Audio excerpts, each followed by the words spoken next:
¿cómo se dice? Me preguntaron acerca de la reforma judicial y yo qué opinaba.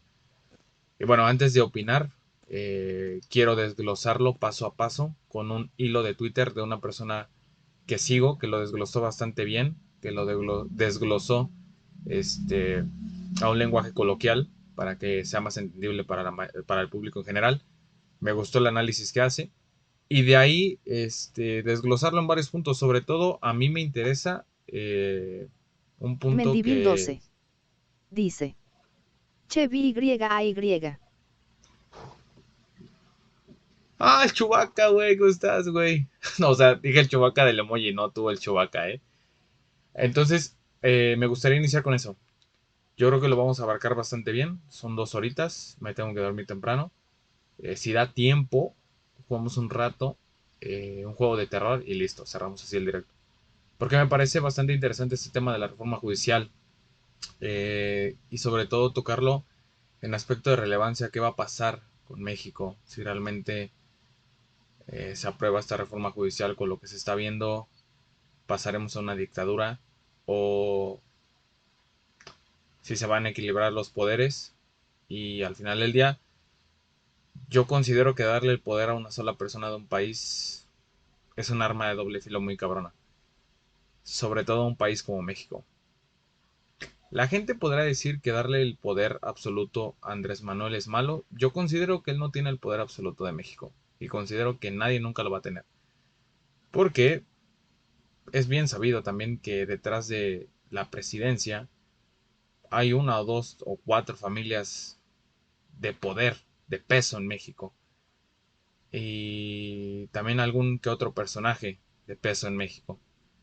Yo considero que esos personajes de peso son una balanza bastante importante en las decisiones del país.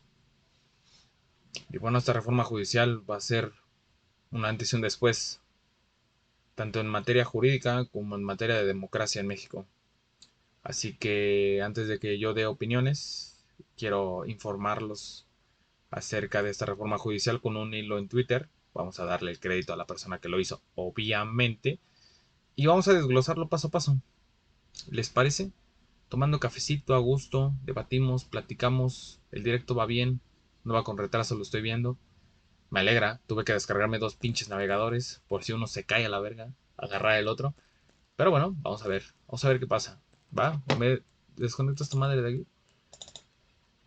Me voy a tener que poner mis lentes, no me gusta, pero bueno. Activar. Listo, me voy a pasar para acá. Y yo creo que me voy a hacer un poquito más chiquito. ¿Listo? ¿Listo? Listo. Esa es mi reproducción de... Ok. Esa es la lista del Spotify de canciones sin copyright que al final traen copyright. Veamos los lentecillos. Veamos los lentecillos. Y comenzamos. La verdad este es un jurista que a mí me gusta bastante leerlo porque desglosa bastante bien las cosas jurídicas a un lenguaje coloquial.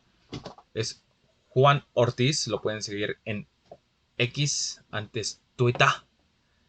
Y aquí te lo va desglosando. Juan Ortiz, muchas gracias por el hilo.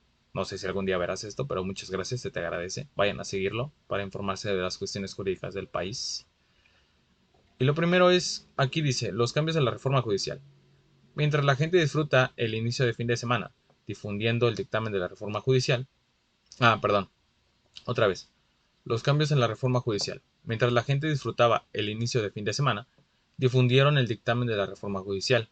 Y sí, tiene cambios. Y sí, los diálogos fueron una simulación, seguramente quiere suponer. Pese a las críticas, mantienen la elección de jueces. Estos cambios proponen renovación total del Poder Judicial en 2 elecciones, 2025-2027. Tómbola para depurar candidatos. Boletas electorales con un montón de nombres donde tendrán que escribir a mano a quién quieres que gane. Esto se me hace bastante importante. Esto, lo de las boletas electorales. O sea, que lo tengas que escribir a mano tu candidato o al que quieras que gane. Eso es bastante importante para la hora de las elecciones. Para ser juez no necesitas experiencia laboral. Este es otro punto bastante importante. Creo que no se está viendo muy cerca. A ver, lo voy a sacar un poquito más. Un poquito más. Ahí. Deja ver. Bueno, lo voy a sacar un poquito más. Ahí.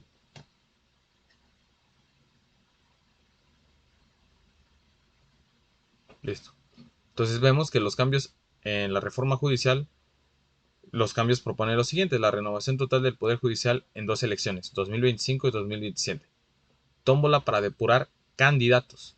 Boletas electorales con un montón de nombres donde tendrán que escribir a mano a quienes quieres que gane. Este punto es importante y este punto también es muy importante. Para ser juez no necesitas experiencia laboral. Como podemos ver, las tendencias de Twitter, como siempre en México, PS5 Pro, Adrián Marcelo, la casa de los famosos obviamente, Just Stop, UNAM y WWE Bro. Ok. Comencemos con el famoso hilo de Twitter de la reforma judicial y el primer aspecto es la presidencia de la Suprema Corte de Justicia de la Nación. Los ministros no elegirán su presidente.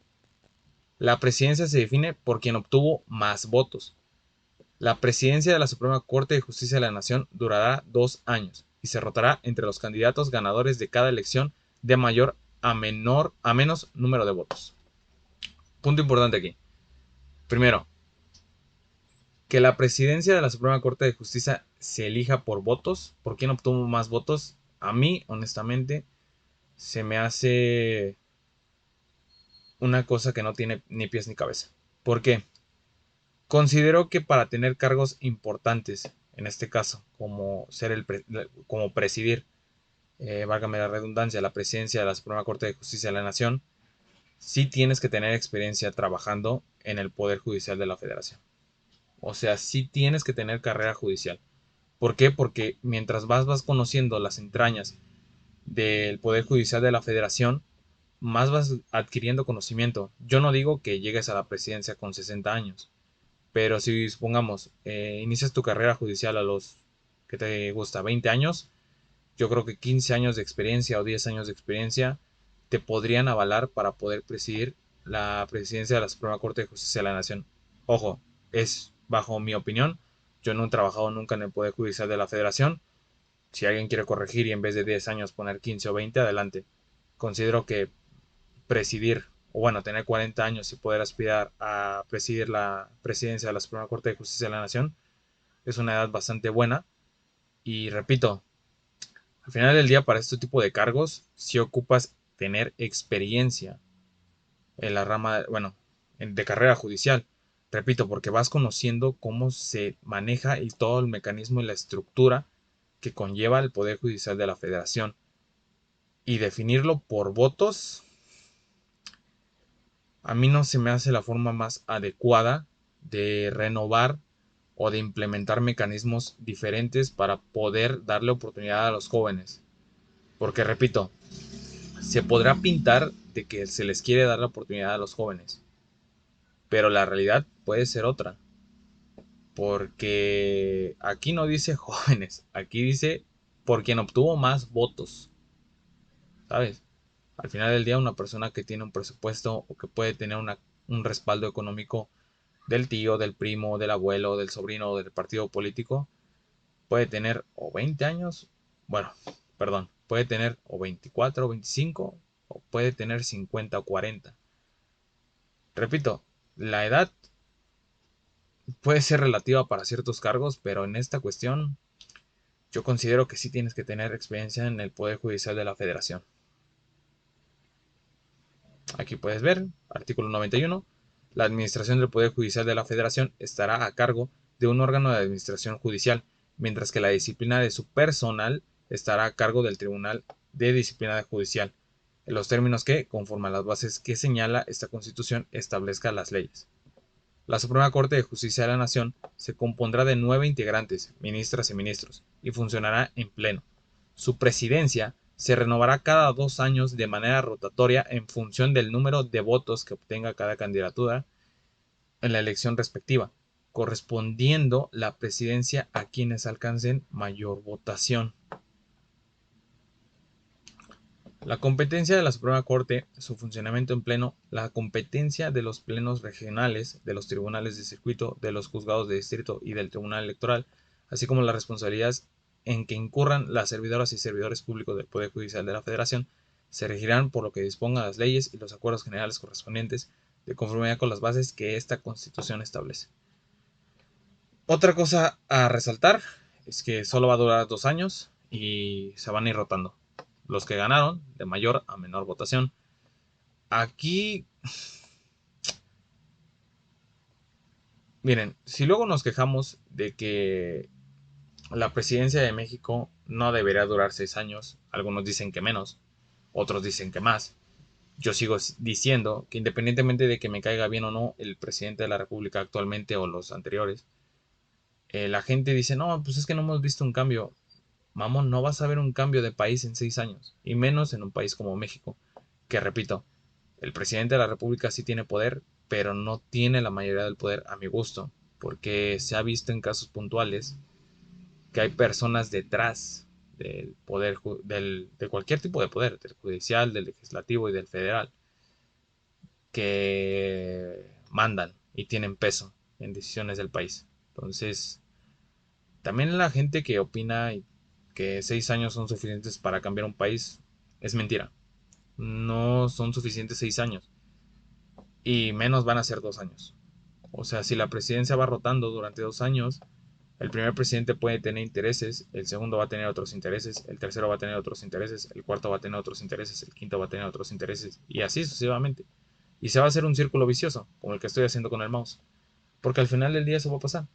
Va a ser un círculo vicioso en el cual todos tienen intereses diferentes y al final del día el interés principal, que es la justicia en México, los derechos humanos, los derechos de cada persona, la equidad y justicia en cada caso, pues va a depender del interés que tenga cada, cada presidencia, ¿no? Es así. Los requisitos para ser ministro. Viene un apartado bastante interesante. Requisitos para ser ministro. Se elimina el límite de edad de 35 años para ser ministro. Debes tener 8 de calificación en licenciatura de Derecho, pero Julius 9. Pardo. Dice. Holy. ¿Qué onda, güey? ¿Cómo estás? Los requisitos para ser ministro. El primero, se elimina el límite de edad de 35 años para ser ministro. Aquí sí doy una palomita, y ahorita digo por qué.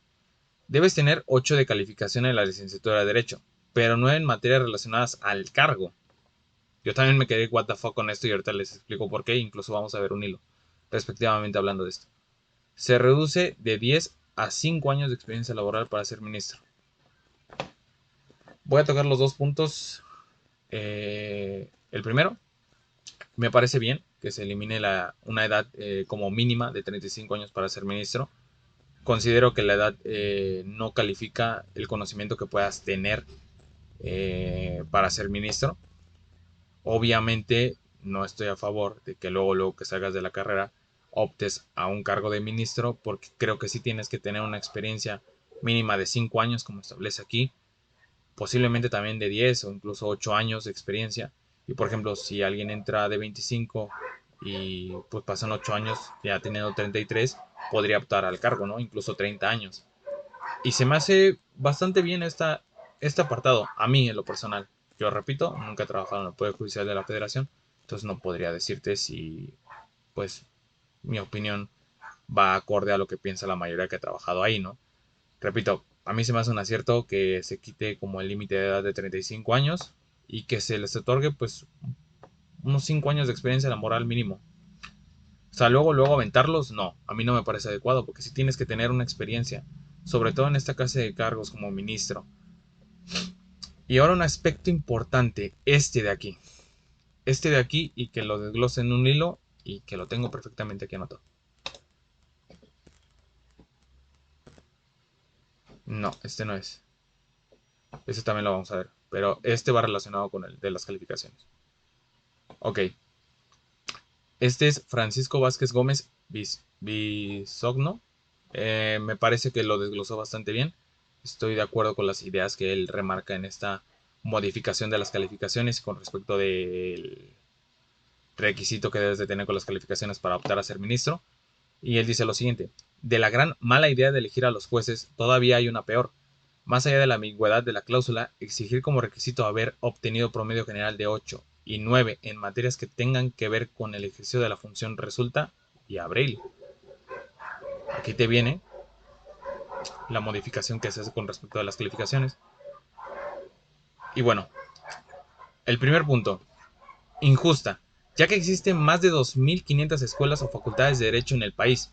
Yo creo que existen más escuelas o facultades de derecho en el país, contando públicas y privadas, con criterios y parámetros de calidad y exigencia muy diferenciados, es decir, un 8 o un 9 de calificación no significa lo mismo en todas las escuelas o facultades. Vamos a ir inciso por inciso. En primer lugar, considero que en casi todas las carreras existe una prostitución de carreras. ¿A qué me refiero con esto? Que las escuelas privadas se están expandiendo bastante y todavía dijeras que las escuelas privadas que están saliendo tienen como, ¿cómo decirlo? No quiero sonar mal. Bueno, pero la mayoría de escuelas privadas que se conoce no tienen estándares de calidad con respecto a las calificaciones. No, no me acuerdo muy bien, pero creo que cada escuela particular recibe un apoyo por el número de matrículas que tienen de alumnos. Y las escuelas públicas, eso sí me consta, que reciben un apoyo diferente si se registran, por ejemplo, 10 alumnos a que se registren 1.000 alumnos, por la matrícula que va subiendo con respecto de cada facultad. Entonces, ¿esto qué hace? Que haya más cantidad que calidad de enseñanza y de alumnos. Repito, una calificación para mí no demuestra tu nivel intelectual y tu nivel de experiencia que puedas tener a la hora de pasar el conocimiento de lo teórico a lo práctico. Puede haber un alumno de 6 que en la teoría no le va muy bien, pero que poniendo en práctica los conocimientos sea mejor su rendimiento que un alumno de 10. Y esto pasa. Hay gente que es más de teoría que de práctica. Y lo podemos ver en el derecho. O sea, hay gente que le va mejor en la investigación que en el litigio. Y hay gente que le va mejor en el litigio que en la investigación. Es totalmente normal, eso depende de cada quien. Pero repito, en caso concreto, una calificación no define tu intelecto, pero sí estoy de acuerdo en que hay una prostitución enorme de la licenciatura de Derecho en escuelas privadas. Y que obviamente eso hace que haya muchos abogados, me incluyo. Y que eso hace que la oferta-demanda del trabajo sea muy mal pagada. Porque puede venir, o sea, puede venir un cliente conmigo y yo le cobro 10,000 pesos por divorcio. Y puede venir otro licenciado y le cobra 2,000 pesos por el divorcio. La mayoría de la gente se va a ir con el más barato por la situación económica que hay y porque le resulta más favorable pagar 2,000 pesos que 10,000 pesos. ¿Qué pasa aquí? Por lo regular, el abogado que cobra 2,000 pesos hace muy malos trabajos. Entonces, después viene el cliente y ya gastó 2,000 pesos y viene el cliente contigo a que le cobres 10,000 pesos. Entonces, en vez de 10,000 pesos que iba a gastar al inicio, va a gastar ya 12,000 pesos, sin contar que el abogado que contrata tiene que arreglar las chambonadas que le hizo el de 2,000 pesos. Pero bueno, continuamos. Es imposible de concretarse, ya que existen planes y programas de estudios muy diversos. ¿Cuáles serán las materias que deben analizar para cumplir el requisito de calificaciones de 9 cuando se quiera postular una persona a una magistratura especializada por materia? Aquí es un punto bastante importante y que yo puedo decir por la experiencia que he tenido estudiando la licenciatura en Derecho. En la licenciatura de Derecho, al menos en la Facultad de Derecho de la UAM, nunca, al menos a mí no me explicaron, qué materias estaban como más enfocadas a una carrera judicial, a una magistratura, o para optar a ser juez, ministro, senador, diputado. Nunca te lo explican. Tú entiendes que hay materias que se relacionan, pero jamás te las ponen. O sea, tú entiendes por la experiencia que vas adquiriendo, ya sea en el litigio o en la teoría. Ahora bien, ¿qué pasa con esta reforma? Que aparte de sacar el 8 a la licenciatura en Derecho, tienes que sacar 9 en todas las materias que estén relacionadas con el cargo de ser ministro o para optar a una magistratura. ¿Qué pasa con esto? Que quién va a poner la vara o quién va a decidir estas materias sí y estas materias no. Y ahora bien, todas las facultades y escuelas que oferten la licenciatura en Derecho tendrán que poner estas materias obligatoriamente en su catálogo de materias. ¿Por qué?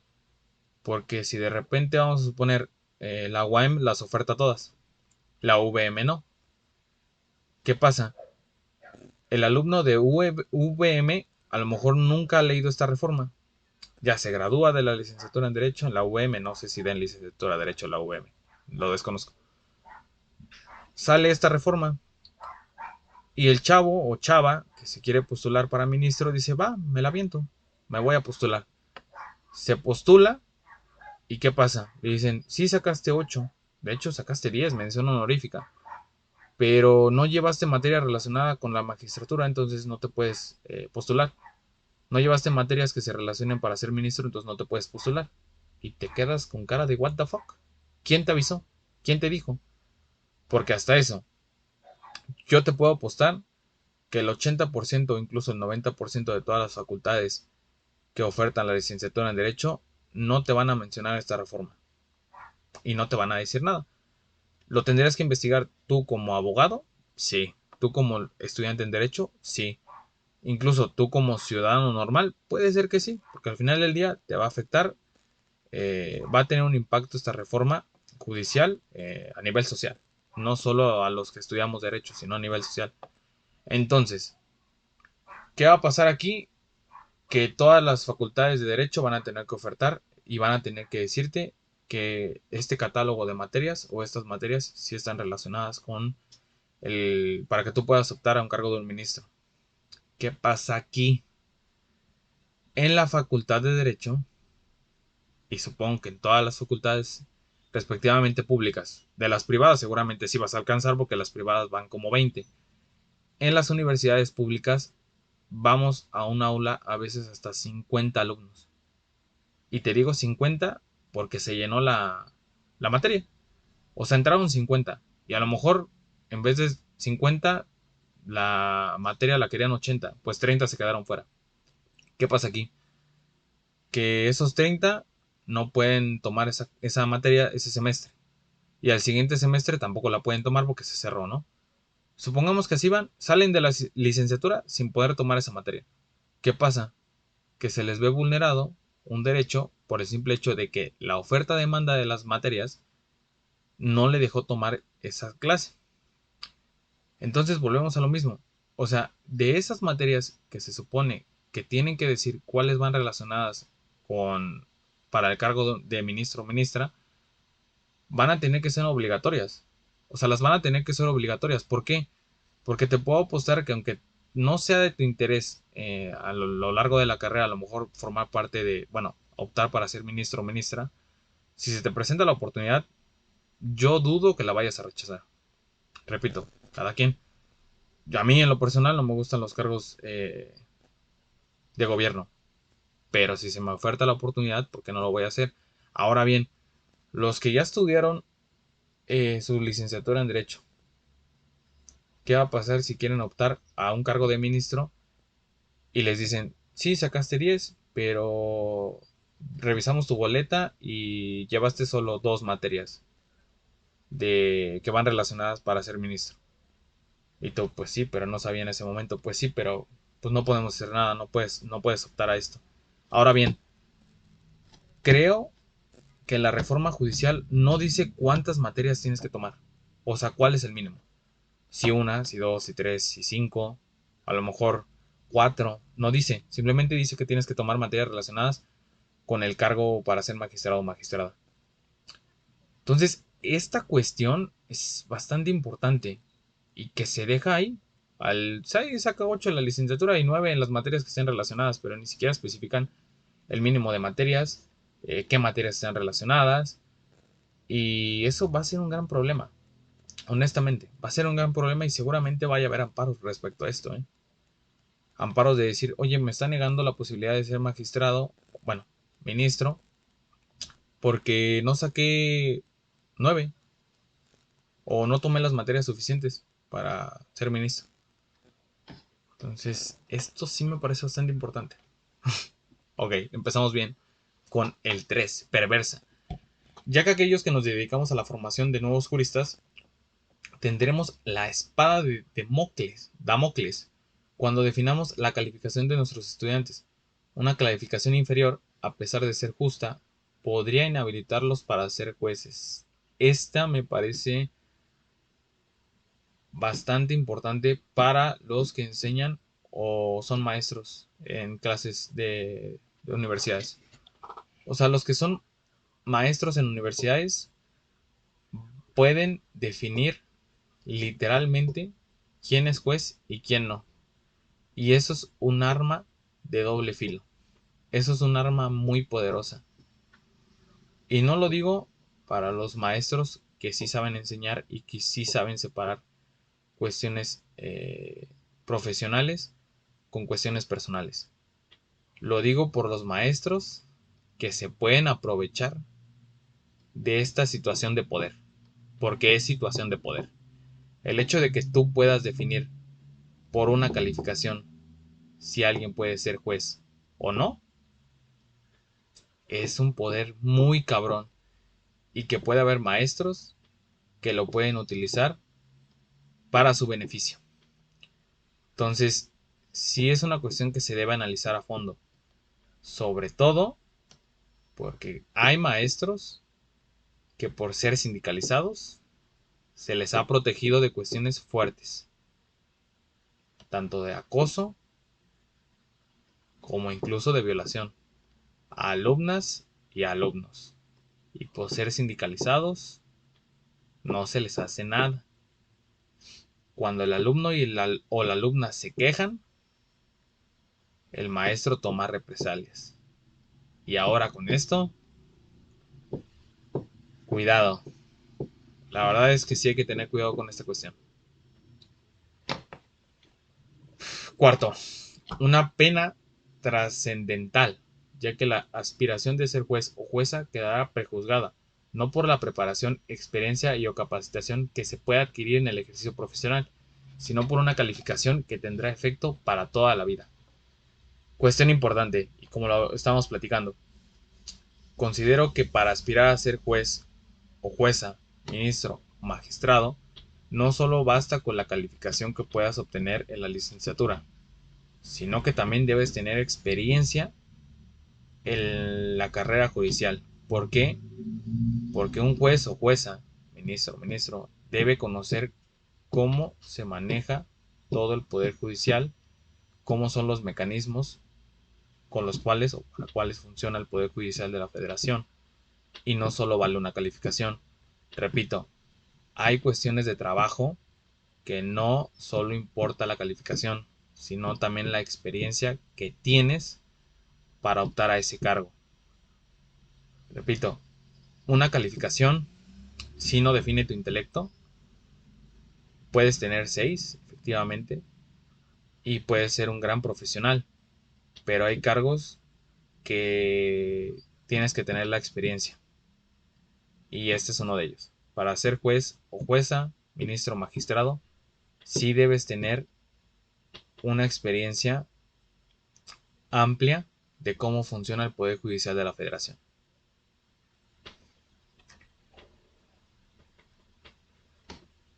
¿Cuántos de los que ahora apoyan la reforma quedarían excluidos de la misma? Sería interesante conocerlo. La verdad es que sí, sería bastante interesante. Quinta, peligrosa, ya que no existe garantía alguna respecto de qué hacer ético de los posibles juzgadores que sean electos. Podría ser juez cualquier persona que tenga una cédula profesional. Haríamos juez constitucional al a Al Capone. Bueno, eso ya es un ataque a Al Capone, yo no me voy a meter ahí. Pero volvemos a lo mismo. Las carreras se han prostituido, sí.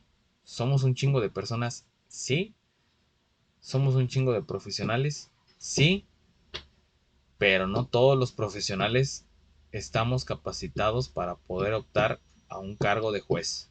Y me incluyo, porque yo no tengo experiencia en el Poder Judicial de la Federación y por ende no estoy capacitado para optar por un cargo de juez, jueza, ministro, magistrado. No lo estoy. Ahora bien, los seres humanos, o la mayoría, no somos lo bastante honestos como para decir, no estoy preparado para un cargo, no quiero ganar 50,000, 100,000, 200,000 pesos porque no estoy preparado. Ni madres. Hay gente, conocemos a un famoso gobernador del estado de Morelos, como Cuauhtémoc Blanco, que no está preparado para el cargo, que no estuvo nunca preparado para un cargo de esa magnitud. Hizo un despapalle en todo Morelos y nunca estuvo preparado y pues no iba a decir que no al dinero que se llevó, ¿verdad? Entonces, está cabrón. Discriminatoria. Ya, discriminatoria, ya que no cualquier persona puede ser juez. Es una vocación en la que hay que demostrar habilidades y competencias. Estoy totalmente de acuerdo aquí. No cualquier persona puede ser juez. Repito, tienes que tener la experiencia suficiente como para poder ser juez, jueza, ministro o ministro. Y concluye, por lo tanto es una pésima idea lo relativo a las calificaciones exigidas. Eso trastocará de manera importante la educación jurídica en México y no necesariamente para bien. Pone un ejemplo.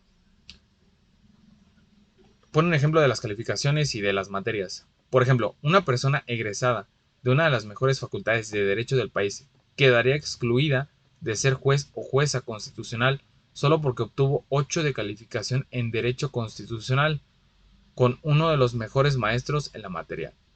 La verdad no sé quién sea. Aquí está, Ricardo Sepúlveda. Y aquí dice, derecho constitucional, obviamente, sí está relacionada con el derecho para... Bueno, el derecho constitucional está relacionado para cargo de ministro o ministra. Eso es un hecho.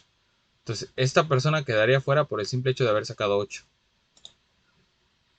Así, de fácil. O sea, así de fácil se le acabaría su oportunidad de optar a ser juez por un 8 de calificación. Así de fácil y sencillo para toda la familia. Entonces, conclusiones.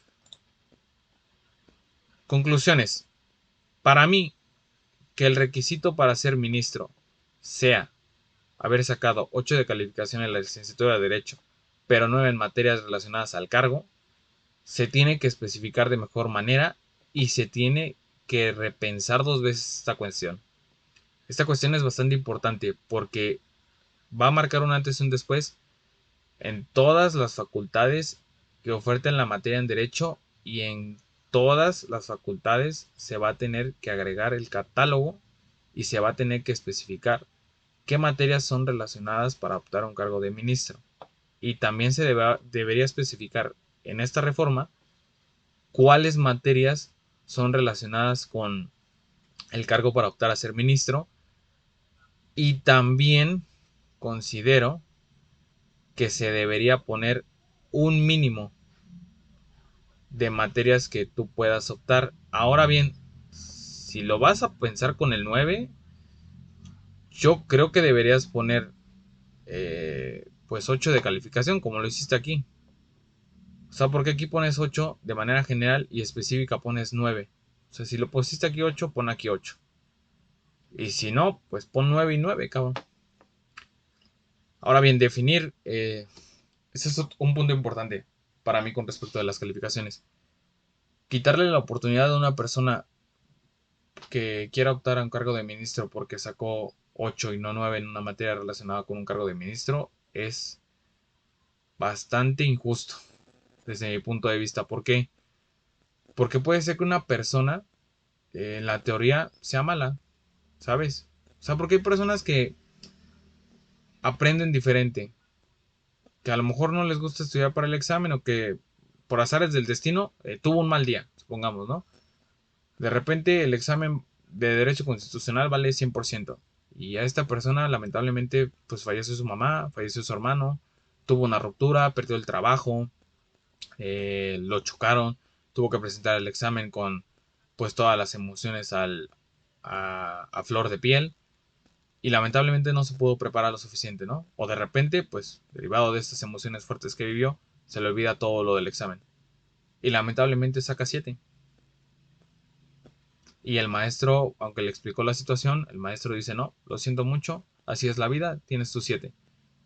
Y por haber sacado 7 en Derecho Constitucional, Hasamocraft. Dice.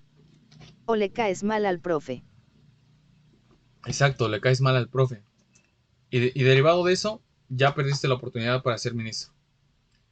O sea, repito, una calificación no define lo buen profesionista o lo mal profesionista que puede ser. Define el buen alumno que eres con respecto a cómo se maneja la educación en México. Eso define una calificación. Para mí, una calificación de 10 define que eres bueno con relación al sistema educativo de México.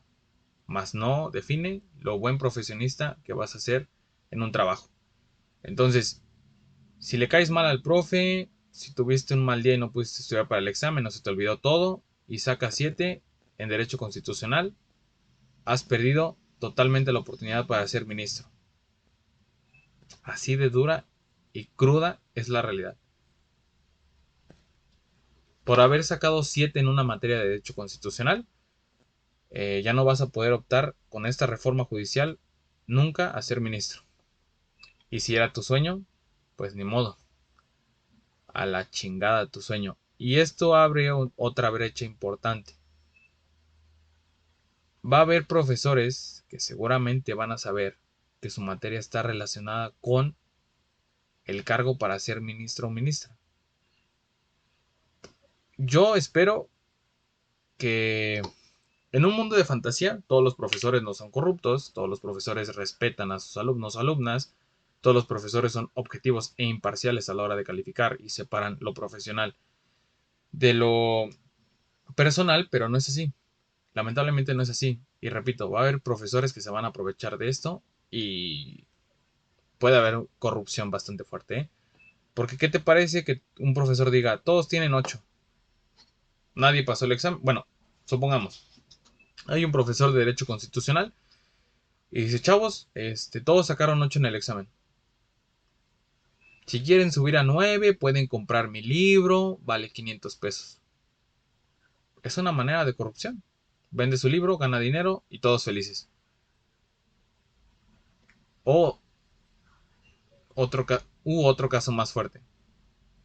Hay una chava que lamentablemente sacó 8 en Derecho Constitucional y su sueño de ella es ser ministra. Va con el profe y el profe le dice, pues te puedo subir la calificación para que pues siga tu sueño vivo, pero te va a costar. Y va a haber casos, seguramente. Repito, si esta reforma judicial se aprueba con estos requisitos, va a haber casos de abuso de poder. De mí se acuerdan. De mí se acuerdan si no va a pasar eso. Otra, premio a los magistrados electorales. Se elimina ser magistrado electoral federal como impedimento para ser ministro de la Suprema Corte de Justicia de la Nación. Este cambio beneficia al bloque de magistrados liderados por Mónica Soto, que se ven, que se ven cabildearon. Yo no conozco a Mónica Soto, seguramente por lo que menciona aquí Juan Ortiz, es un beneficio para todo su grupo de Mónica Soto. No sé, quiero ver algo primero. Um,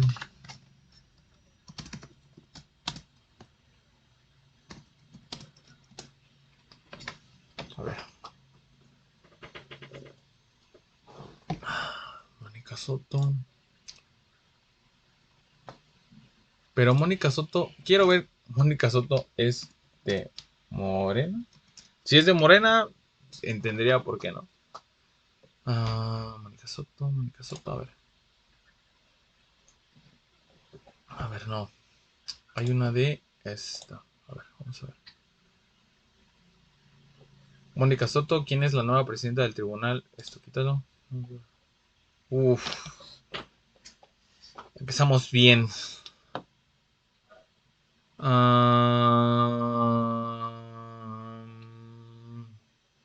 Mónica Soto ha sido cuestionada por una supuesta cercanía con la llamada Cuarta Transformación. Ok, por eso dice que...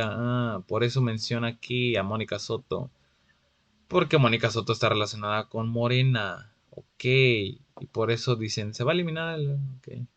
Mira, yo esto lo desconozco. Desconozco por qué estaba como impedimento para ser ministro de la Suprema Corte de Justicia. Lo desconozco. Este sí se los debo. No puedo opinar porque desconozco totalmente. No puedo decir nada de Mónica Soto porque lo único que sé es que es parte de Morena y que pues si esto le beneficia en la reforma seguramente tuvo algo que ver que ella por ser magistrada electoral federal o en su caso creo que era presidenta, ¿verdad? ¿Era presidenta? No me acuerdo. Por eso lo debe haber quitado, yo creo.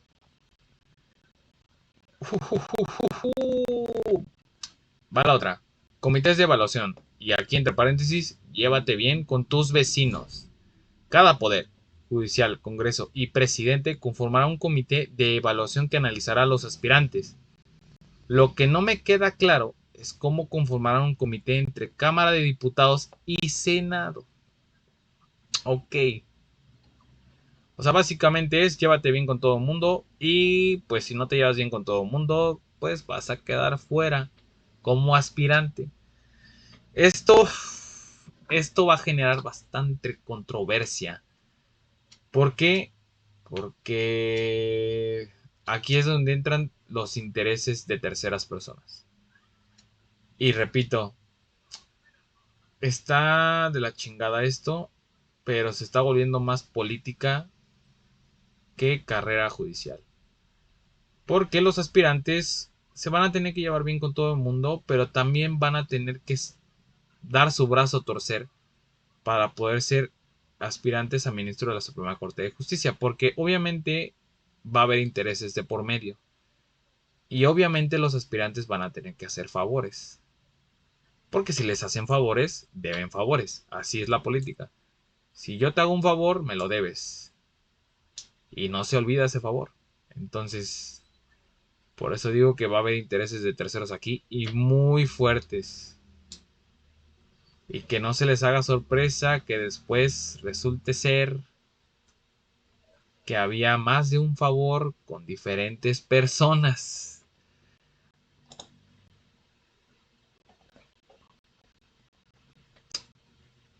Más. Cada comité estará integrado por 5 personas reconocidas en la actividad jurídica y ya, no hay más requisitos. O sea, esto, esto no me queda del todo claro. Reconocidas en actividad jurídica. No sé si en la reforma esté establecido el término de actividad jurídica. Y me sorprende que no haya más requisitos, pero bueno. Actividad jurídica. ¿Qué es actividad jurídica? Dar clases, haber participado en foros, haber estado en foros. No me queda muy claro esa parte. Ese requisito es como, ¿qué es actividad jurídica? Actividad jurídica es ir a foros, ir a conferencias que estén firmadas, no sé, haber participado en una actividad eh, política jurídica, no lo sé. Cada comité hará su propio mecanismo para evaluar a los aspirantes. ¿Qué caos? Tenemos 3 tipos de criterios. Esto también es una reverenda estupidez. Es como, güey, ¿por qué no estableces un mismo mecanismo para todos los comités? ¿Sabes qué? Estos van a ser los mecanismos. Tal, tal, tal, tal, tal. Ustedes tienen que seguir, los 3 comités van a seguir estos mecanismos. O sea, ¿por qué cada uno va a tener su propio mecanismo? Repito, yo entiendo que debe haber autonomía, pero en estas cuestiones pues, no veo nada de malo establecer un mismo mecanismo para los 3 comités. Así no hay tanto desmadre. Y sobre todo, así no hay tanto, ¿cómo decirlo? Beneficio o perjuicio. Depende al aspirante y depende qué tan bien te lleves con los comités. Porque el que haya tres tipos de criterios diferentes va a hacer que haya un desmadre. Y lo va a ver. Y lo va a ver. Pero bueno, a la reforma judicial le importa un pepino, ¿no? Si quieres aspirar a un cargo judicial, tendrás que pedir una carta de recomendación a 5 vecinos, colegas o personas que confíes. De huevos. Uf. A ver, una carta de recomendación para un trabajo, vamos a decirlo, para una cafetería o incluso para un despacho, no sé, para hacer tus prácticas profesionales. Sí estaría de acuerdo que te le hiciera un vecino, un colega o una persona que confíes. Para ser ministro, yo creo que una carta de recomendación sería mejor que te la hiciera alguien que trabaja en el Poder Judicial de la Federación. ¿Y a qué voy con esto? Para mí tiene más valor que te recomiende alguien con el que hayas trabajado que pertenezca al Poder Judicial de la Federación que alguien que te recomiende o que te recomiende un vecino. ¿Por qué? Porque para el cargo de ministro sigo sosteniendo que debes de tener experiencia en el Poder Judicial de la Federación y no solo una calificación. Entonces, si yo veo que un aspirante tiene 5 recomendaciones de 5 personas diferentes que trabajaron en el Poder Judicial de la Federación con ese aspirante, para mí tiene más valor que ver a un aspirante con 5 recomendaciones de vecinos, amigos o familiares. Para el cargo de ministro, aclaro. Para el cargo de ministro, para mí tiene más valor. Para otros trabajos, pues al final del día no. Pero para este cargo, sí tiene más valor.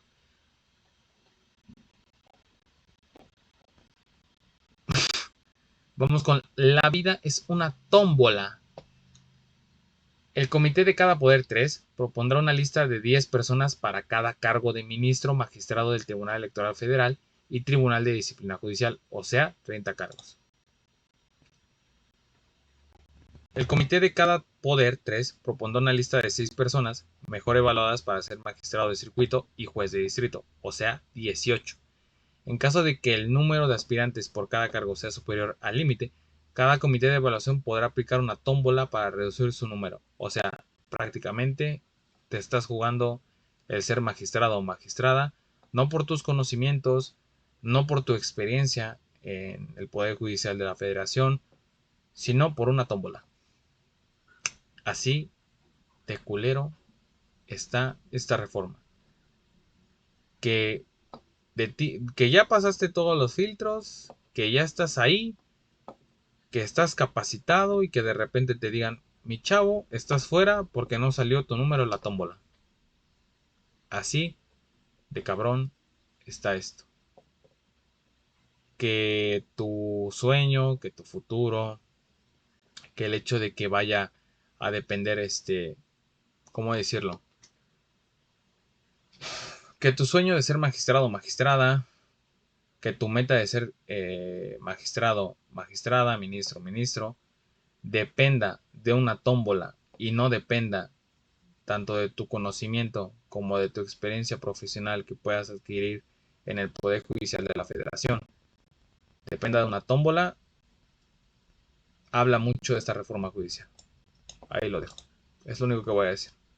O sea, está de la verga que tu suerte, que tu sueño o tu meta dependa de una tómbola. Sin más. Siguiente. Reducen candidatos por cargos. Hasamocraft dice: está más democrático elegir qué vas a tragar en el convivio de la escuela que esa madre. Güey, o sea, para hacerte una similitud, güey. Está más democrático quién sale de la casa de los famosos que el cargo que pueda optar alguien para ser ministro. Lo vuelvo a repetir.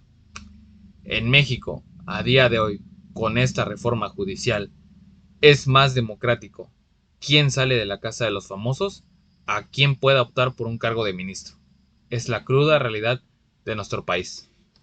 Es la realidad. Como lo dijo Rodrigo, incluso es más democrático quién O sea, Rodrigo aquí me puso, es más democrático elegir qué vas a tragar en un convivio de la escuela a esta reforma judicial para optar a ser ministro, ministra, magistrado o magistrado. Es una realidad y habla totalmente de cómo está nuestro país en sentido jurídico y en sentido democrático. Reducen candidatos por cargo. Por cada cargo de ministro, magistrada del Tribunal Electoral Federal y Tribunal de Disciplina de Justicia se propondrán 9 candidatos, 3 presidente, un diputado, 2 senado, 3 poder judicial. Antes eran 30. Se ríe. Por cada cargo de magistrado de circuito y juez de distrito se propondrán 6 candidatos, 2 presidentes, un diputado, un senado, 2 poder judicial. Y queda igual. Aquí pues no hay mucho que agregar. Viene lo bueno. Viene lo bueno. Vienen uno de los puntos bastante importantes. ¿Cómo serán las campañas judiciales electorales? Viene un punto bastante bueno en esta reforma judicial. No hay precampañas y la campaña durará 60 días. Los candidatos no recibirán dinero público ni privado para hacer las campañas. Ahorita me regreso a tocar ese punto. No podrán contratar espacios en radio, televisión o cualquier medio de comunicación. Las redes sociales, se pregunta, para hacer campaña se les dará acceso a spots de radio y televisión, además de participar en foros del INE o realizados por otros del sector público, privado o social. Los partidos políticos y funcionarios no podrán ayudar a los candidatos, pero ya se sabe, pero ya saben cómo respeta Morena esta disposición. Buen punto aclarar aquí de nuestro querido Juan Ortiz. Ok, comienza lo bueno. Comienza una de las cuestiones bastante importantes de esta reforma. En primer lugar, te pongo un ejemplo. Yo voy a aventarme para magistrado, ministro. Ok, te voy a poner bien el ejemplo. Yo, Diego Salinas Rosas, me quiero aventar para magistrado o ministro. Me voy a enfrentar a otros 3, 4 personas o 10 o 30, como quieras decirlo. Yo tengo un presupuesto bastante reducido. Y digo, va, me la aviento. Voy a foros del INE, que seguramente nadie va a ver, porque la realidad es esa, nos importa más la casa de los famosos que los foros que pueda dar el INE, que los spots en la radio y que la televisión, que honestamente la radio la escuchará el 10 o 5% de la población mexicana, la televisión la podrán ver yo creo que 80% del país o 90% del país, televisión abierta, pero no van a ver spots del INE, ¿verdad? No van a ver foros políticos y tampoco van a ver seguramente foros donde van a participar aspirantes para magistrados, magistradas, ministros o ministros. Pero bueno, yo digo, va, no tengo posibilidad alguna de poder contratar espacios en la radio porque no tengo dinero. Mucho menos para contratar espacios en la televisión. Posiblemente pueda pagar ¿cómo decirlo? Publicidad en Facebook. Y puedo pagar como 1,000 pesos de publicidad. En mi colonia me conocen.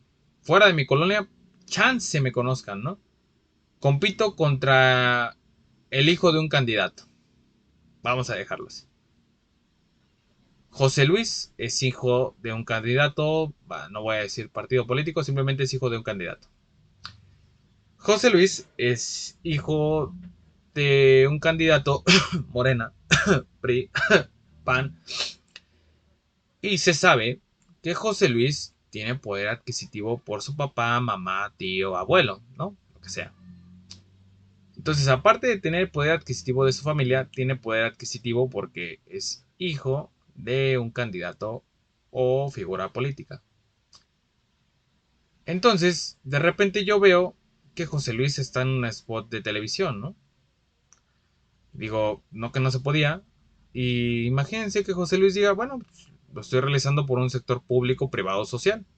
No, yo no lo contraté, a mí me invitaron, porque así puede pasar, ¿eh? Lo pueden llegar a invitar, no lo contrata. Una cosa es contratar y otra cosa es que te inviten a participar. Porque como lo leen aquí, José Luis no contrata, lo invitan a participar. ¿Qué pasa aquí? No contrató, pero dio un incentivo económico para que lo invitaran. José Luis ya me lleva la ventaja porque ya fue a radio, ya fue a televisión o ya incluso fue a otro medio de comunicación en redes sociales. No lo contrató, porque nunca lo contrató, lo invitaron. José Luis puede decir, aquí está, me invitaron, aquí está la invitación.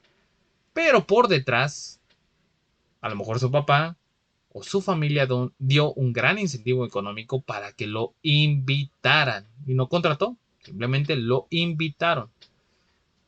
¿Qué pasa aquí? Yo puedo tener conocimientos y puedo tener la experiencia para optar a este cargo. José Luis no. Pero José Luis ya me ganó con el simple hecho de ir a estos espacios a los cuales yo no puedo ser invitado. Vaya. Entonces aquí viene un gran dilema. Esas campañas judiciales electorales sí parten con una gran desventaja quien no tenga apoyo económico, ya sea familiar o ya sea externo. Porque puede aparecer otro, Juan. Juan está igual que yo. Pero Juan es como, forma parte de un partido político, Juan. Entonces a Juan le dicen, te vamos a aventar a ti, pero ya sabes, Juan, si quedas, vas a ser títere del partido político.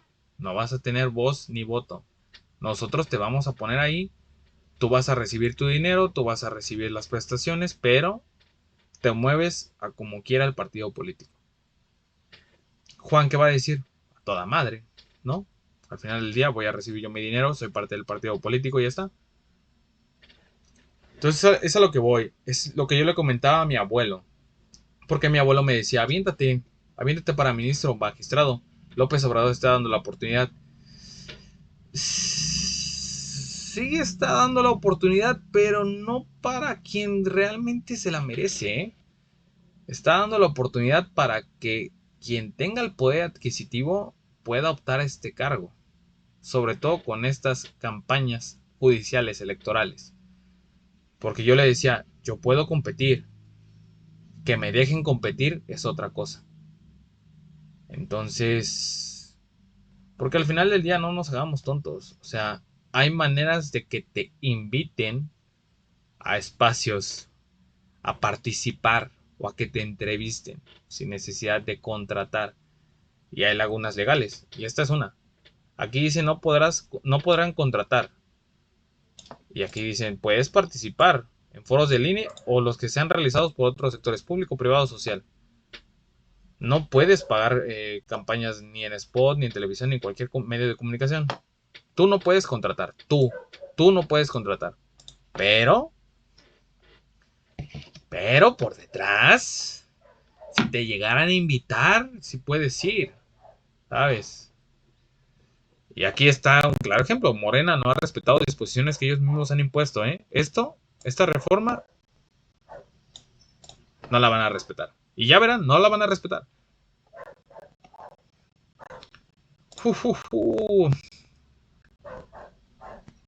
Casi cualquiera puede ser juez. Para ser juez no se pide experiencia laboral. Para ser juez o magistrado de circuito debes tener licenciatura de Derecho, una calificación de promedio de 8 y 9 para las materias relacionadas al cargo. Se quita el requisito de tener 35 años para ser juez o magistrado de requisito. El juez durará 9 años en el cargo. Cabrón, 9 años. Seas mamón. O sea, dura más que un presidente de la República. Uf. Puntos a tener en cuenta, y esto ya lo habíamos visto en su momento. No requieres experiencia laboral. Para mí esto está totalmente erróneo. Yo considero que que para el cargo de ser juez o jueza, magistrada o magistrado, debes tener experiencia laboral en el Poder Judicial de la Federación. Ese debe ser un requisito mínimo. Y lo hemos leído anteriormente, que el requisito para mí óptimo debe ser mínimo 5 años de experiencia laboral en el Poder Judicial de la Federación. Si no tienes esa experiencia, para mí no estás capacitado para ser juez, porque un juez debe conocer todos los mecanismos del Poder Judicial de la Federación. Debe conocer de raíz, de cabo a rabo, cómo es todo el Poder Judicial de la Federación. Y para eso se necesita experiencia laboral. dentro del Poder Judicial de la Federación. Lo de las calificaciones, como lo decíamos, 8 de promedio está bien, porque pues 8 creo que también es para maestría y doctorado, para que tú la puedas realizar. Y pues en 9 de las materias relacionadas al cargo, esto se debe especificar mejor. ¿Qué materias van relacionadas al cargo para ser juez o Cuyus jueza? Pardo. Dice. Salinas para delegado de CIVAC. Eso es. Próximamente, yo en vez de ser juez o jueza, magistrado o magistrada, no sé por qué verga dije eso. Ok, otra vez. Yo en vez de ser juez o magistrado, voy a ser delegado de CIVAC. Desde aquí, impulsaré mi campaña y dentro de unos 8 años seré el próximo delegado de CIVAC. Guarden este clip. Hagan clip de esto. Dentro de 8 años yo seré delegado de CIVAC. Y lo voy a cumplir. Desde ahorita, ten confianza en mí. Ok, espero que hayan hecho clip. Pero bueno, para mí se debe especificar más en la reforma el mínimo de materias que debes tomar para ser juez o jueza, magistrado o magistrado.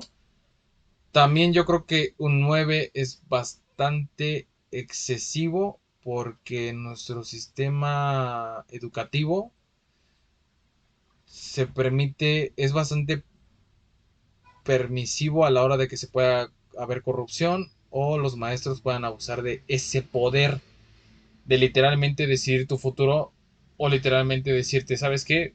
Por mí, ¿cómo decirlo? O sea, el darle poder a un profesor de decidir el futuro de alumnos o alumnas es un arma de doble filo bien cabrona. Y yo creo que esto sí se debe volver a tomar se debe volver a releer esta cuestión porque si no va a haber un pedo. De mí se acuerdan, va a haber un pedo, va a haber un pedo. Otro más, ¿qué se necesita hacer qué necesitas para magistrado del Tribunal Electoral? Cumplir los mismos requisitos que para ser ministro. Se elimina el límite de edad de 35 años para ser ministro, así que saliendo de la carrera podrías aspirar a este cargo. Debes tener 8 de calificación en la licenciatura de Derecho, pero 9 en materias relacionadas al cargo. Se reduce de 10 a 5 años de experiencia laboral.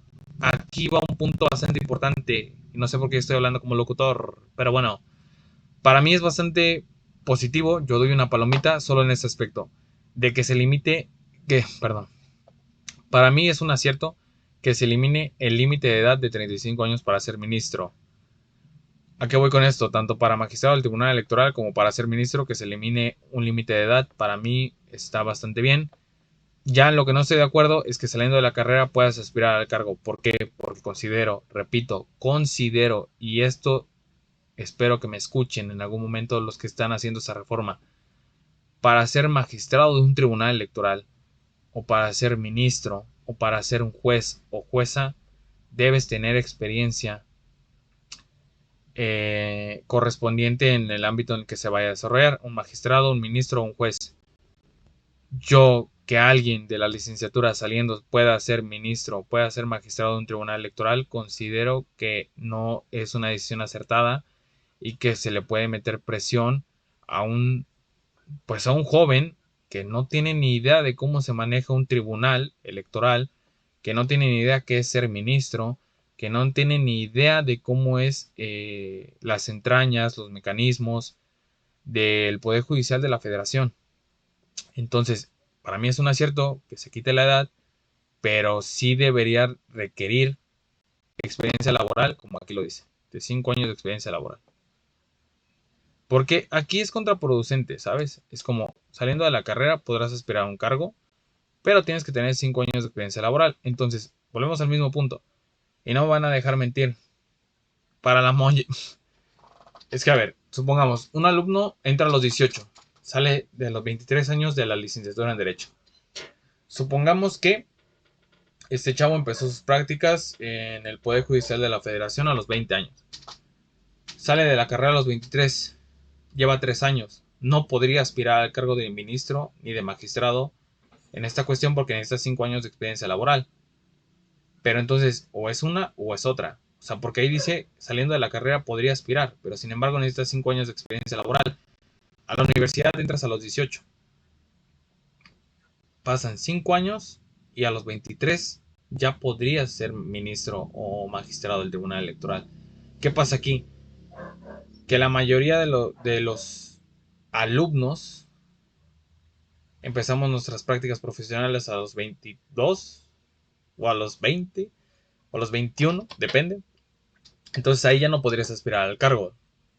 Pero repito, para mí que un alumno recién salidito de la Facultad de Derecho pueda aspirar a un cargo de ministro sin tener experiencia o a un cargo de juez sin tener experiencia es un desacierto. En esto estoy de acuerdo, 5 años, incluso 10, incluso 8 podría estar bien. Repito, es mi opinión. No he trabajado en el Poder Judicial de la Federación, entonces, es mi opinión.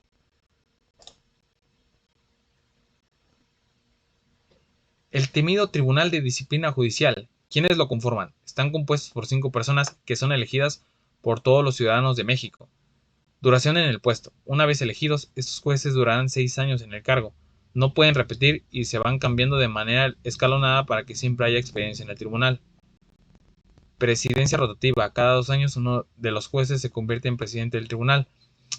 Esta presidencia va rotando entre ellos y se asigna a quien haya obtenido más votos en la elección. ¿Cómo funciona? El tribunal trabaja en conjunto, en pleno, y en pequeños grupos, comisiones. Se encargarán de revisar y tomar decisiones sobre casos importantes, especialmente en segunda instancia, es decir, cuando alguien no está conforme con una decisión anterior. ¿Qué puede hacer? Este tribunal puede iniciar investigaciones por su cuenta o por alguien o porque alguien lo denuncie, perdón. Puede tomar casos graves y sancionar a funcionarios que no cumplan con la ley o con los principios básicos de justicia y profesionalismo. Decisiones finales. Cuando toman una decisión, esa decisión es final. No se puede apelar ni llevar a otro tribunal. Cabrón. Investigaciones. Tienen una unidad especial que se encarga de investigar y recolectar pruebas. Pueden ordenar inspecciones, pedir documentos y citar a personas para que den su testimonio. Colaboración con el Ministerio Público. Si descubren que alguien podría haber cometido un delito, pueden informar al Ministerio Público y, si es necesario, pedir a la Cámara de Diputados que inicie un juicio político en contra de un juez. Esto de aquí me parece bastante importante. Decisiones finales. Cuando toman una decisión, esa decisión es final. No se puede apelar ni llevar a otro tribunal. ¿Qué entiendo yo con esto? Perdón. Lo que yo entiendo por esto es que no puedes ni acceder al juicio de amparo. Y eso es un arma de doble filo otra vez. Porque supongamos que alguien de la presidencia, ¿no? Del Tribunal de Disciplina del Tribunal de Disciplina Judicial, ¿no? Supongamos que alguien está en la presidencia. Supongamos que yo soy juez. Supongamos que yo no he hecho nada más que caerle mal a la presidencia en turno del Tribunal de Disciplina Judicial. Supongamos que me inician una investigación. Supongamos, porque en México nunca pasa, que de repente te empiezan a meter cosillas ahí, ¿no? Cosillas que tú no hiciste, te las empiezan a meter. Que Diego hizo esto, que Diego hizo aquello, de repente aparece una cuenta fantasma, de repente aparece que Diego firmó un papel que nunca firmó, que Diego aprobó algo que nunca aprobó, pam, pam, pam, se van reuniendo pruebas ficticias y de repente inician una investigación. Vamos a suponer que inician una investigación, toman una decisión y mocos, empieza un juicio político en contra mía. Yo no puedo apelar la decisión porque no tengo derecho, porque cuando toma este tribunal una decisión, aquí aparece que es inapelable y que no la puedes llevar a otro tribunal. O sea, no puedo ejercer mi derecho a defensa porque el tribunal se ampara aquí diciendo, oye, papito, mi decisión final no la puedes apelar a ningún tribunal, así que te la pelas. Bastante fuerte, honestamente. Hasamocraft dice que Diego no nos concedió el amparo que le pedimos en tal asunto. Exactamente. Exactamente, Rodrigo. Exactamente. Bueno, vamos a ver. Vamos con sanciones. Está bastante larga la reforma, pero esto de verdad O sea, Juan Ortiz, muchas gracias porque lo resume bastante bien. Las sanciones contra jueces, magistrados y ministros. El Tribunal de Disciplina Judicial tiene la autoridad para imponer varias sanciones. Estas sanciones pueden incluir amonestación, una advertencia formal, suspensión, suspender al funcionario de su trabajo por un tiempo, sanción económica, imponer una multa o reducir su salario, perdón, destitución, quitarle el puesto a una persona, inhabilitación, prohibirle trabajar en el servicio público por un tiempo o de forma permanente. Excepciones. Los ministros de la Suprema Corte de Justicia de la Nación y los magistrados electorales solo pueden ser removidos según... Espera.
Aquí...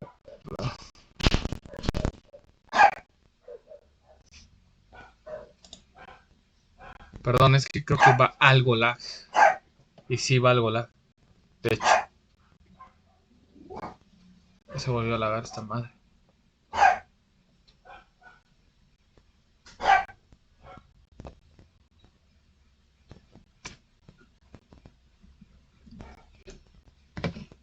No sé por qué.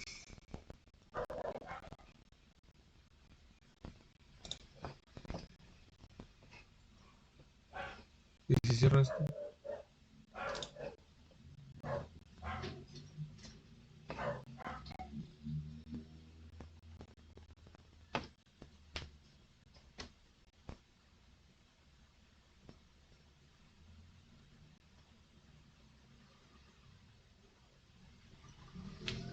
Es que no sé si va lag. A ver, voy a escucharme, porque no sé.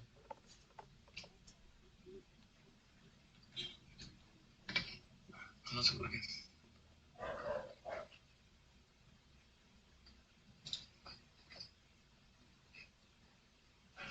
¿Y si cierro esto?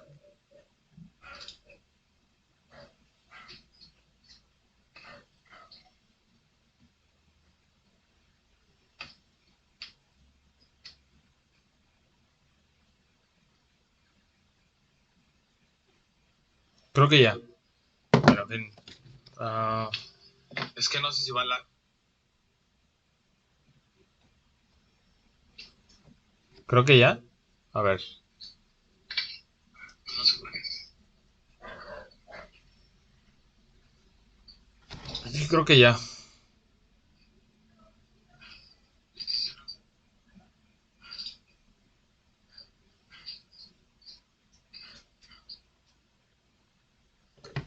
Tuve que quitar el chat de voz. Porque no iba bien. Pero bueno. Creo que ya, güey. Ya lo quité. Porque no sé qué pedo, güey. Pero ya lo quité. Bueno. Una disculpa. Honestamente. Sincera. Sanciones contra los jueces. Vamos con jueces vitalicios. Los magistrados y jueces durarán 9 años en su cargo. Podrán reelegirse. Si resulta reelecto, podrá mantener el cargo por siempre, excepto si son removidos. Pues se presta para mucha corrupción. Tendrán que hacer muchos favores para no perder el puesto. Y aquí está la clave. Aquí me parece bastante la clave de cómo se puede manejar estos jueces vitalicios. ¿Por qué? Porque aparte de durar 9 años, pueden ser reelegidos. Y si resultan reelectos, pueden mantenerse en el cargo de forma permanente. Excepto si son removidos. ¿A qué voy con esto? Que en 9 años se pueden ganar el voto fácil o la reelección fácil. ¿Cómo? Aquí lo dice. Haciendo muchos favores para no perder el puesto. Así, cortita y al pie.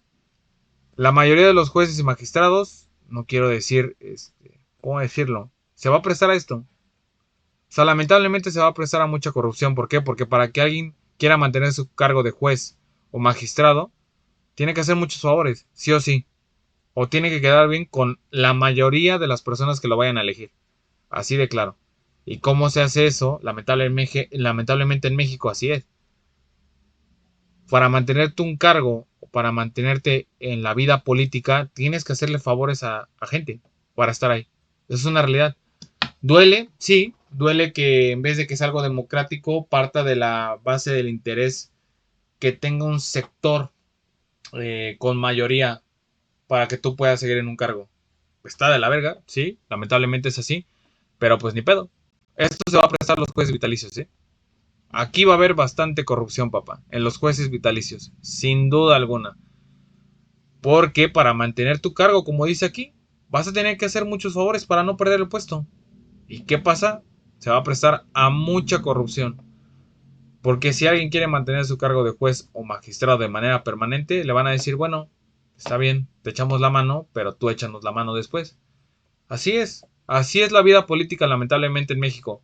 La vida política en México, la mayor parte es debiéndole favores a la gente o a un sector que tenga poder en México. Es la realidad, nos duela a quien le duela. Así es, y así va a ser los jueces vitalicios. Eso no es muy importante. Viene algo bastante importante en las boletas electorales para la reforma judicial.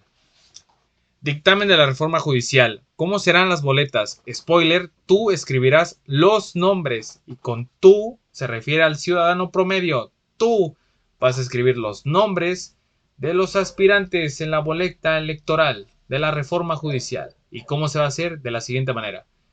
¿Qué verás en la boleta? Cuando recibas la boleta para votar, verás varias cosas impresas. Primero, el cargo por el que estás votando. Ejemplo, un juez o un ministro. El estado o entidad donde estás votando. Y en algunos casos, el área judicial específica si es relevante. Los nombres de los candidatos, los nombres de las personas que se postulan estarán listados al frente de la boleta. Lo verás organizado en orden alfabético, según el apellido. También habrá un número al lado de cada nombre para identificar a cada candidato. Además, estarán separados por quién los postuló, si fue la presidencia, el Congreso o el Poder Judicial. Distinguir a los candidatos en funciones. Si alguno de los candidatos ya está en el cargo y busca ser reelegido, su nombre estará destacado en la lista para que lo puedas identificar fácilmente. ¿Cómo votar? Parte importante. La boleta tendrá varios recuadros en blanco. Estos recuadros estarán separados por género, es decir, habrá recuadros para mujeres y habrá recuadros para hombres. Aquí viene lo importante y por qué siento que esto va a ser un reverendo desmadre y despapalle absoluto, y por qué siento que a la mayoría del pueblo mexicano le va a dar un chingo de hueva ir a votar, porque si de por sí nos da hueva ir a votar, ya sea porque vemos un chingo de candidatos o ya sea porque sabemos que la situación del país no va a cambiar con nuestro voto, aquí te va una gran solución, una gran solución. Tú tendrás que escribir los nombres de los recuadros, el nombre o el número de las personas por las que quieres votar. La cantidad de recuadros varía según el cargo. O sea, tú aquí vas a tener que escribir por quién vas a votar o el número de las personas por las que quieres votar. Después, la cantidad de los recuadros varía según el cargo. Ministras y ministros de la Suprema Corte de Justicia, 5 recuadros para mujeres y 4 para hombres. Aquí van 9 personas. Magistrados o magistradas del Tribunal de Disciplina de Justicia, 3 recuadros para mujeres, 2 para hombres. 5 van 14. ¿Sí estoy bien? 10, 11, 12, 13, 14. Sí, 14. No sé contar. Magistradas y magistrados de la Sala Superior del Tribunal Electoral, 2 para mujeres, 2 para hombres, 18. Magistradas y magistrados de las salas regionales del Tribunal Electoral, 2 recuadros para mujeres y 1 para hombres, van 21. Y por último, magistradas y magistrados del circuito y juezas y jueces de distrito, 5 para hombres, 5 para mujeres, y quedan 31. Piensa en la boleta como una lista con nombres y números de candidatos. Tienes que escribir en los recuadros que están divididos por género los nombres o números de las personas que más te gusten para cada cargo. Así de simple y sencillo y para toda la familia. Esta reforma, algunos apartados está hecho con las patas y aquí vemos el claro ejemplo. O escribes el nombre de cada candidato o aspirante que a ti te guste o pones los números de las personas que más te gusten en el cargo. A mano, no tachas. Aquí pones números o pones los nombres. Así de fácil y sencillo y para toda la familia. La reforma piensa que esta es la manera más sencilla y más fácil para que una persona común y promedio vote a los aspirantes a ministros o magistrados. O ministras y magistradas. Así de sencillo y fácil para toda la familia. Grandes ahí en la reforma. Grandes, grandes. Y llegamos hasta aquí.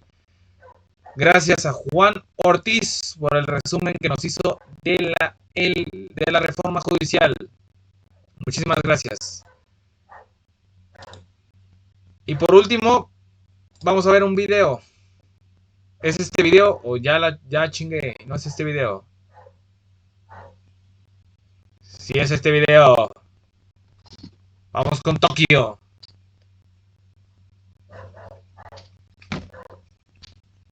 Vamos con Tokio y acabar esto rápido porque mañana me levanto temprano. Otra vez nuestro estimado Juan Ortiz. Muchísimas gracias. Video de 4 minutos y nos vamos. Recio y rápido. Ministro Javier Lainez explica las fallas y riesgos del proceso de las elecciones de jueces.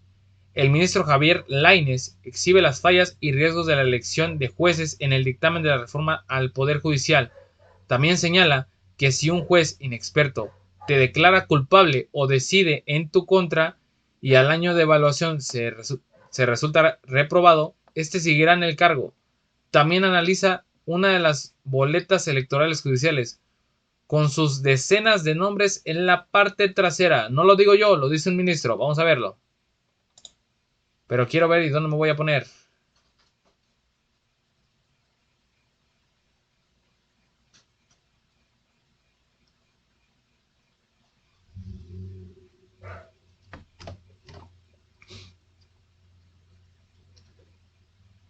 Así es, Rodrigo. Pura pinche gastadera. Discúlpame si no te escucho, Rodrigo. Es que tuve que quitar el chat de voz porque lo trababa. Pero ahorita ya no va tan lag, ¿no? Seguramente. Así que vamos recio. 1, 2, Alcalde, creo 3. que es muy importante, 2 puntos más con el ministro Javier Lainez Potisek. ¿Cómo se elegiría a un juez? Dice, comités. Y entonces pasa a ese comité, que eso es lo que va a revisar. Revisión ¿no? de documentos. Y pum, va a la lista, ya deciden ponerle en la lista los poderes, el legislativo, los que le tocan, el presidente los otros y la corte los otros. ¿Cuántos ¿sí? son? ¿Cuántos puede proponer cada uno? Dos. Tratándose de, según el cargo, ¿sí me explico? Ajá. Exactamente, ¿no? Entonces van a ser, sí, porque son 6, por ejemplo, para el primer circuito de la Ciudad de México. Dos, ¿sí? Entonces van a las listas. Ok, ya, gana ese juez. La evaluación sobre su competencia y experiencia es posterior. Dice el dictamen, dentro del año siguiente te van a evaluar. Y si no apruebas, fíjate bien, sigue en el cargo. Ajá. Hasta una segunda evaluación. Vale, también. Y si no apruebas la segunda evaluación, entonces ya te puedo suspender.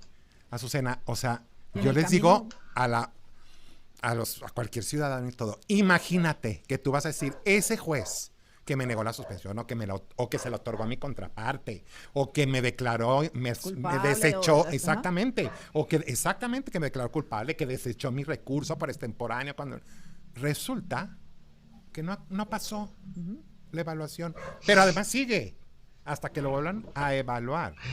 Este es un punto bastante importante. O sea, aquí estamos hablando de que es como en la facultad de Derecho, ¿no? Que repruebas una materia y te doy otra chance. No hay pedo, tú sigue. Y estamos hablando de estudiantes de licenciatura en Derecho. Aquí es un ministro magistrado que no aprueba por no ser competente para el cargo. Pero no te preocupes, tienes un año. Te damos chance, puedes volver a pasar. Si no lo pasas, pues ya, para afuera. Pero tienes un año para volverte a preparar para un cargo bastante importante como ministro o magistrado. Pero no te preocupes. Aquí te damos una segunda chance. No importa si hiciste un cagadero y no importa si no tienes conocimiento alguno para este cargo. Tú sigues adelante. Tienes un año para prepararte, campeón o campeona. No te preocupes. Así es México. Te entendemos. O sea, Sí, suena tremendo. eso es lo que están haciendo. En ¿sí? ese año, digamos que a usted lo declaran culpable, un juez nuevo, Rodrigo, respeta. Por favor, respeta. Respeto, perro. extraído de una elección, de una tómbola, lo que sea, y al año siguiente usted se entera que ese juez salió reprobado. Exactamente. En su primer año de actividades como empleado del pueblo, ¿no? Entonces le dan otra oportunidad en un segundo año. Y en un segundo año podría retomar su caso, ya que lo declaró culpable. Y lo vuelve a declarar culpable, Sí, ¿no? exacto. Y a lo mejor ya el tercer, cuarto año ya agarró experiencia y se da cuenta que era inocente. Exactamente. Puede ser. O sea, Ese es un punto bastante importante.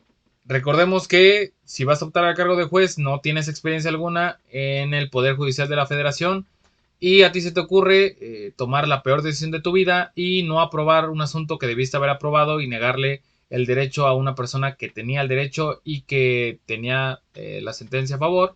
Y tú decidiste, por tu inexperiencia o porque le tenías que hacer un favor a alguien, que esa resolución fuera negativa para la persona que merecía tener la resolución positiva, pero por intereses de terceros o por tu inexperiencia o ambas, decidiste todo lo contrario. Pero no te preocupes, tienes un año para solucionar todos los daños que hiciste y tener más conocimiento, porque así debe ser. Bueno. sí. Ahora, hablemos de uno que sí es muy bueno, ¿no? Porque dicen, bueno, uno de los matices. Los que están en funciones, que son los que más experiencia tienen, esos no pasan por el comité. Eso fue lo que avanzaron en el dictamen. Lo que dijeron pasa automático. ¿Recuerdas que lo dijo el presidente? Van a pasar automático. O sea, te voy a meter en esta lista, juez, a ti en automático, ¿sí? Vamos a poner eso, pero tienes que ir a elección, tienes que hacer campaña. Pues sí. Vamos a suponer Y puedes perder. Puedes perder. Pero vamos a suponer que ganas, bueno, cada 9 años vas a estar yendo a elección. A la segunda, igual, ya con toda la experiencia acumulada, pues te ganó alguien más en elección porque tiene más simpatía. Ujú, ujú. ¿Sí? Ese juez va para afuera. Imagínate, si tenía 40, pues a lo mejor a los 58. Quiero decirte que recordemos que todos los impedimentos los mantienen igual. Un juez, un magistrado, una ministra, un ministro, nosotros no podemos obtener ningún recurso, además de salario. Nosotros no podemos obtener ningún recurso adicional. Tenemos que vivir del sueldo. ¿Sí? Bien. Pero además,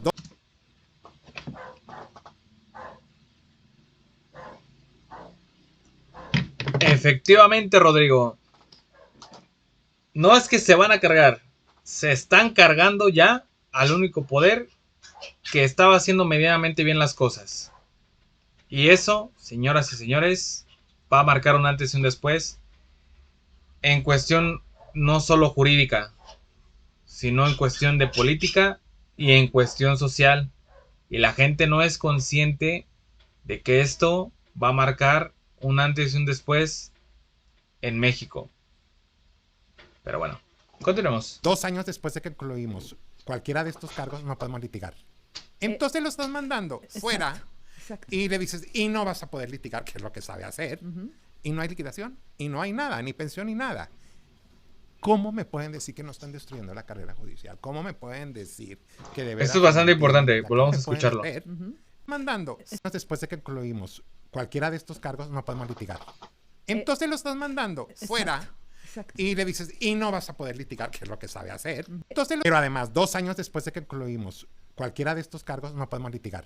¿Sí? Bien. Pero además, 2 años después de que concluimos cualquiera de estos cargos, no podemos litigar. Entonces lo estás mandando fuera Exacto. y le dices, y no vas a poder litigar, que es lo que sabe hacer. Ujú. Y no hay liquidación, y no hay nada, ni pensión, ni nada. ¿Cómo me pueden decir que no están destruyendo la carrera judicial? ¿Cómo me pueden decir que de veras se mantiene la carrera? Que le prohíban a alguien poder ejercer después de haber estado en un cargo está cabrón. Y sobre todo, como dice él, porque de repente dice, bueno, ya salgo a los 58 años y a lo mejor el dinero no me alcanza, pero puedo poner un despacho y ejerzo. No, no puedes ejercer, papito. Tú no puedes ejercer. Ya tuviste un cargo y no puedes ejercer.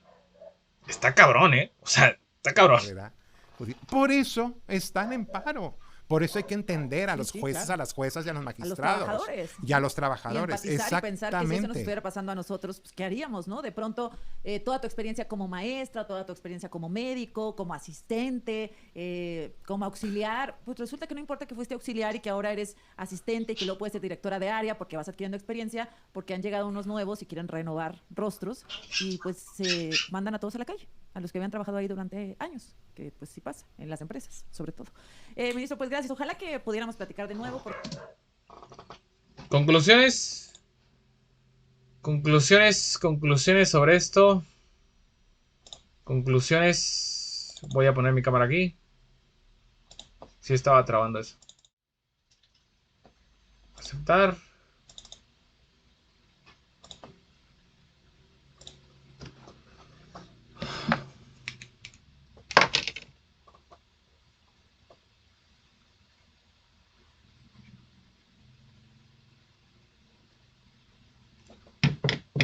Conclusiones que yo saco sobre la reforma judicial. De 2 cosas bien que tiene, 89 están mal. Y que claramente la reforma judicial está enfocada a darle en la madre a todo el poder judicial de la federación y sobre todo a las personas que no empatizan con el presidente de la república. A mí, en lo personal, considero que el poder judicial de la federación tiene sus fallas, sí, como todo órgano gubernamental, como todo órgano institucional, como toda empresa puede tener fallas, así es, no somos perfectos, somos humanos, pero considero que el Poder Judicial de la Federación, del 100% que podría hacer bien, el 70 o el 75% lo hace bien. Lo otro, como corresponde, como está en nuestro país, hay corrupción en nuestro país, eso no se va a quitar ni en 6, ni en 10, ni en 15, ni en 20 años, así es, así son las cosas.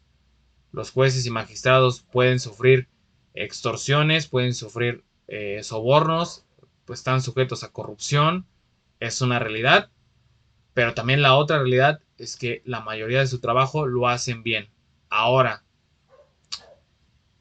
esta reforma judicial, si es un capricho de Andrés Manuel, repito, para mí quiere abarcar todo el poder Andrés Manuel López Obrador. Yo no considero que sea una figura como Maduro en Venezuela, pero considero que es una persona que, como ha estado buscando el poder durante mucho tiempo, ahora lo quiere acaparar. Se le acaba su cargo a él, sigue Claudia. Para mí Claudia no es por ser mujer, repito, así fuera sido Claudia u otra persona que hubiera sido candidato a Morena, el candidato o candidata es para mí una vía de poder para Andrés Manuel. Para mí Andrés Manuel López Obrador va a seguir teniendo mucho poder durante otros 6 años. Es una realidad y se está viendo con esta reforma judicial. Yo no sé si Claudia estaba a favor o en contra, pero esta reforma judicial es un antes y un después para la sociedad mexicana, ya no solo en el aspecto jurídico, sino en el aspecto político y en el aspecto social. Para mí es una reforma judicial hecha con las patas. Lo de las calificaciones no tiene un sentido. Lo de las campañas judiciales no tiene ni un sentido. Y lo de las boletas electorales tampoco tiene ni un sentido. Está hecha con las patas. Lo de los jueces vitalicios es y se va a prestar para corrupción. Eso se los puedo apostar. Porque una persona que es magistrado o ministro que va a durar 6 años en el cargo y puede ser reelegido, obviamente, voy a generalizar aquí, se va a prestar a que ese magistrado o ministro acceda a hacer favores con el beneficio de que lo voten o lo reelijan para el cargo y pueda tener ese cargo de manera vitalicia. ¿Por qué? Porque es una realidad en México, que hay corrupción, que el poder corrompe a cualquier persona y que para estar en cuestiones de política tú debes hacer favores y los favores te los deben hacer a ti. Es un intercambio para que tú puedas crecer de manera política en México.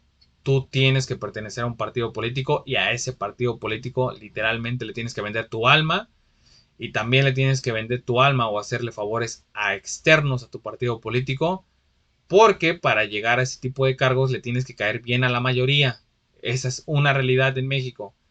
La mayoría de los políticos no están preparados en México, la mayoría de los senadores y diputados no están preparados tampoco, y para mi consideración los magistrados y ministros sí están preparados, y que los vayas a hacer elegir por elección popular, para mí no es justo. Para mí no debe ser democrático elegir a magistrados y jueces. ¿Por qué? Porque para ese tipo de cargos sí tienes que tener una preparación. Y a ver, esta es una opinión también. Para el cargo de gobernador, presidente, diputado, senador, regidor, delegado municipal, delegado de una colonia, debes tener experiencia política, debes tener bases jurídicas electorales y debes tener una preparación para ese tipo de cargos. No por el simple hecho de ser mexicano, no por el simple hecho de tener mayoría de edad, no por el simple hecho de tener amigos dentro del poder, no por el simple hecho de ser hijo del exgobernador o sobrino del exregidor o sobrina del expresidente, lo que tú quieras. Debes tener una preparación para un cargo público. Esa es una realidad. A día de hoy, yo considero que el 80 o 90% de las personas que tienen un cargo público no están preparadas para el cargo. Y el claro ejemplo es Cuauhtémoc Blanco, señoras y señores. Cuauhtémoc Blanco es el claro ejemplo de que él no estaba preparado para un cargo político de esa magnitud y que lo único que hizo fue robarle al pueblo morelense. Las cosas como son. Entonces, la reforma judicial tiene 2 cosas a favor o 3 a lo máximo y lo demás está hecho con las patas, señoras y señores, pero recordemos que el Poder Judicial de la Federación tiene un conflicto cantado con el presidente de la República. Así como el conflicto cantado que tiene el presidente de la República lo tiene con el INE y al INE lo quiere desaparecer o lo quiere reformar. Eso es una realidad, señores y señores. ¿Andrés Manuel López Obrador ha hecho cosas buenas? Sí, porque las ha hecho. Ya sería el colmo que no hiciera cosas buenas, porque el señor tiene bastante experiencia en la política. Tiene más de 30 años en la política. Se sabe manejar en la política. Esa es una realidad. Si Andrés Manuel López Obrador no se supiera manejar en la política, a día de hoy, yo creo que Andrés Manuel López Obrador no estaría vivo. Y esa es una realidad.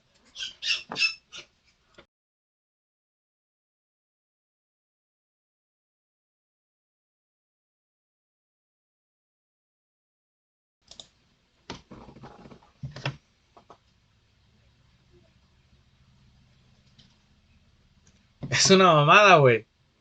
Es una mamada. Mi opinión es esa. Sigo insistiendo que el Poder Judicial de la Federación puede tener sus errores, sí, como cualquiera. Puede haber errores, puede haber corrupción, claro que sí, porque estamos en México, es una realidad. Ninguna institución gubernamental o no gubernamental no tiene corrupción. Todas tienen corrupción, señoras y señores, estamos en México. Todas. Todos los que están en un cargo público han hecho favores externos o a su partido político para seguir en el cargo. Señoras y señores, es México. Así es la política. Nos duela quien nos duela. La mayoría de nuestros servidores públicos no están preparados para el cargo. Nos duela quien nos duela. Es una realidad en México. Ahora bien, hacer de elección popular a los ministros y magistrados del Poder Judicial de la Federación, a mí, a día de hoy, con esta reforma, se me hace una reverenda... Se me hace un error muy grave, y un error que va a marcar un antes y un después en México. Y esto va a marcar una pauta para dónde nos dirigimos en cuestión de derechos, en cuestión de sociedad y en cuestión política. Así que yo de verdad espero que esta reforma judicial la vuelvan a releer, la hagan o en su debido caso la tiren a la basura y le prendan fuego. Porque hay cuestiones que no se pueden permitir. Y repito, yo sé que todos cometemos errores. El Poder Judicial de la Federación no se salva. Pero es uno de los pocos órganos de derecho que hacen en su mayoría un buen trabajo. La gente podrá decirme, es que ganan mucho los magistrados y ministros. Lo entiendo. Es que ganan mucho dinero y deben reducirles el sueldo. Lo entiendo. Yo estoy a favor de que se les reduzca el sueldo. Ahora, poniendo un ejemplo, no se les puede reducir el sueldo de 1,000 pesos a 10 pesos. ¿Por qué? Porque si se le reduce el sueldo a los magistrados y ministros del Poder Judicial de la Federación, lo que se va a prestar es a corrupción y sobornos de manera masiva. ¿Por qué?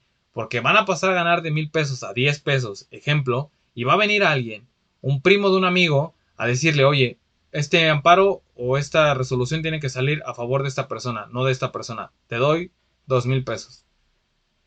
¿Y qué va a decir el magistrado? Bueno, güey, pues ya no gano lo mismo, me voy a prestar a esto porque necesito el dinero.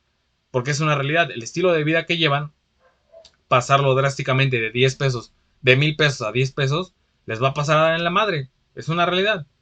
Ahora bien, yo considero que sí se les debe reducir el sueldo, claro que sí. Porque la verdad, ganan muchísimo dinero. Y repito, y aún así, ganando muchísimo dinero, ha habido casos de soborno y de corrupción en algunos magistrados y magistradas, en algunos ministros y ministras.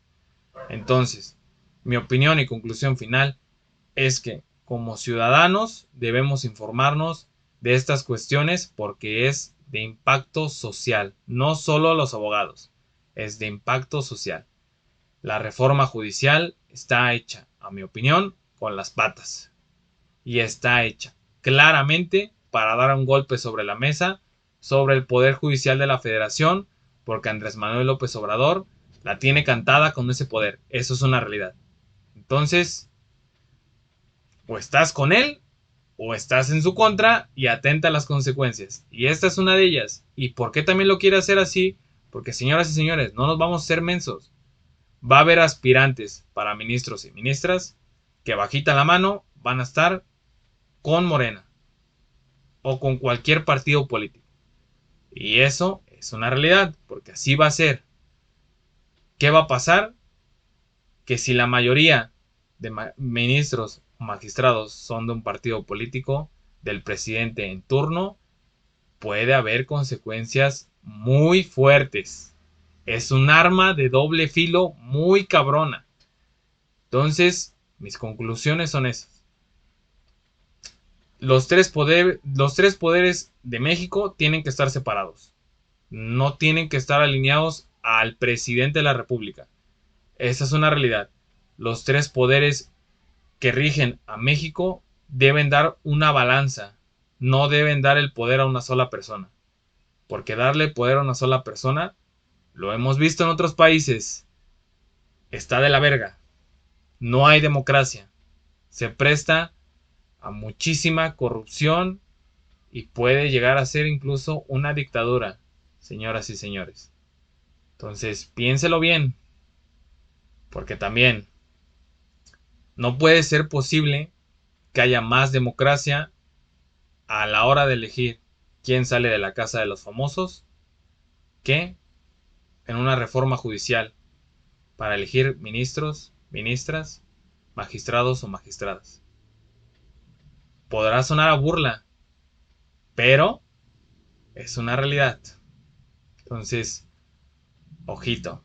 Yo solo digo, ojito.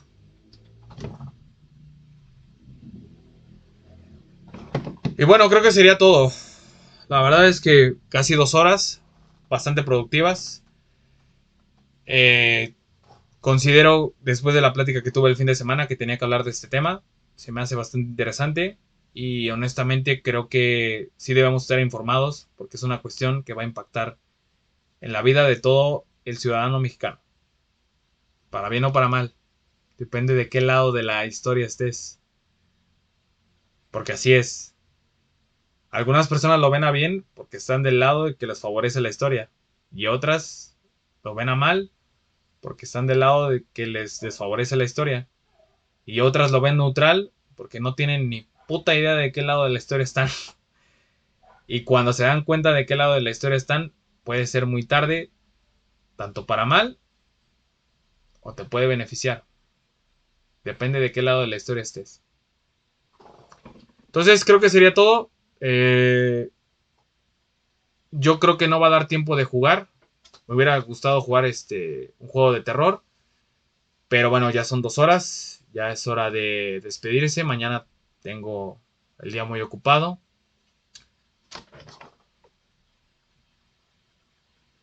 Por eso mañana con Rodrigo vamos a ir a tomar la facultad de Derecho. Nos vamos a atar a un poste y vamos a exigir nuestro derecho. Vamos a hacer ayuno de manera indefinida y a ver si nos hacen caso. Mañana va a ser un día bastante ocupado. Yo espero vernos el jueves y si no el viernesillo. De verdad, espero que les haya gustado. Es mi opinión, estoy abierto a debate. La verdad es que yo no tengo experiencia trabajando en el Poder Judicial de la Federación, pero por eso traje ese hilo, por eso incluso puse el video, porque considero que el hilo lo desglosaba bastante bien. Y aunque hay algunos temas que no toqué porque resulta pues un poco redundante, sí considero que es bastante importante estar informados de estos casos. Así que sería todo. Muchas gracias por verme. Discúlpenme si se volvió a laguear. No sé qué pedo. Mi computadora está a nada de explotar. Y pues mañana veremos qué pasa. Solo estén informados. Cuídense mucho. Y pues nada. Nos vemos. El agua se la guardan a Jaime. Se bañan. El agua se la guardan a Jaime para que se la tome. Y nos vemos. Nos vemos. Nos vemos.